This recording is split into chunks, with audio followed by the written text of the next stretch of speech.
નવસારીના ward number 13 માં ઇટાળવા વિસ્તારની વિશાલનગર સોસાયટીમાં ભાડેથી રહેતા જ્યોત્સના આહિર અને તેમના પતિ અમૃત આહિર બંને નોકરી કરે છે. તેમના બંધ ઘરને ગત 8 ફેબ્રુઆરીના રોજ બપોરના સમયે કોઈ ચોરે નિશાન બનાવી 1 લાખ રૂપિયા રોકડા અને સોના ચાંદીના દાગીનાની ચોરી કરી ફરાર થઈ ગયા હતા. ઘટનાની જાણ થતાં જ નવસારી ગ્રામ્ય પોલીસે તપાસ આરંભી હતી, જેમાં નવસારી એલસીબીની ટીમ પણ તપાસમાં જોતરાઈ હતી. જેમાં પોલીસે શહેરમાં લાગેલા સીસીટીવી કેમેરા તેમજ બાતમીદારોના નેટવર્કને એક્ટિવ કરી અરોયનું પગેલું શોધવા મથામણ આરંભી હતી.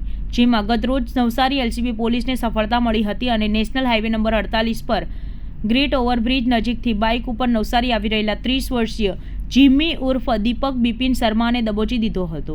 સાથે જ પોલીસે જીમી પાસેથી બાઇક તેમજ ચોરીનો મુદ્દામાલ મળીને કુલ્લે ₹7.34 લાખ રૂપિયાનો મુદ્દામાલ કબજે કરી આરોપીના રિમાન્ડ મેળવવાની તજવીજ હાથ ધરી હતી. ઉલ્લેખનીય છે કે છેલ્લા 15 વર્ષોમાં જીમીએ મહારાષ્ટ્રમાં 25, હરિયાણામાં 20, રાજસ્થાનમાં 4 અને ગુજરાતમાં 9 મળીને કુલ 58 ચોરીઓને અંજામ આપ્યો છે. થોડાક સમય અગાઉ નવસારી જિલ્લાની અંદર નવસારી રૂરલ પોલીસ સ્ટેશનની અંદર એક ઘરફોડની ઘટના બની હતી, જેની અંદર અરજદાર જ્યોત્સનાબેન અમૃતભાઈ આહિરની આખી જિંદગીની લાઈફ સેવિંગ્સ એક માણસે એમનું ઘરફોડ ચોરી કરીને ચોરાઈ ગયેલું એવી ફરિયાદ પોલીસે આપેલી હતી. ફર્ધર ઇન્વેસ્ટિગેશન કરતાં પોલીસને પોતાના લીડ્સના અનુસંધાને એમાં આરોપી જીમી ઉર્ફે દીપક બિપિનભાઈ બાબુલાલ શર્મા ના હાથ હોવાની જાણકારી મળી. આ જો આરોપી છે જીમી ઉર્ફે દીપક, આના ખિલાફ ઓલરેડી હરિયાણા, રાજસ્થાન, ગુજરાત અને મહારાષ્ટ્ર મલાવીને 58 ઘરફોડના ઓફેન્સીસ રજિસ્ટર્ડ છે. અને પોલીસે બાતમીના અનુસંધાને આ જીમીને સુરતથી નવસારી આવતા વખતે રસ્તામાંથી નાકાબંધી કરીને અરેસ્ટ કરવામાં આવ્યું છે.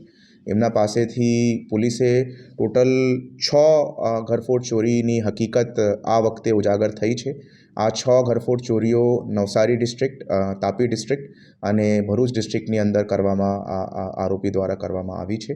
અને પોલીસ દ્વારા મોટા પામે આમાં મુદ્દામાલની રિકવરી પણ કરવામાં આવી છે, જેની અંદર બહેનનું એક મંગલસૂત્ર પણ સામેલ છે. આરોપીની એમો સિંગલ આરોપી પોતાના રીતે જ કામ કરવાની હતી અને જે કોઈ ઘર એને બંધ હાલતની અંદર મળી જાય તે ઘરની અંદર મોટાભાગે દિવસની ઘરફોડ કરીને માલ સામાન ચોરી કરીને લૂંટ કરવાની એમો હતી.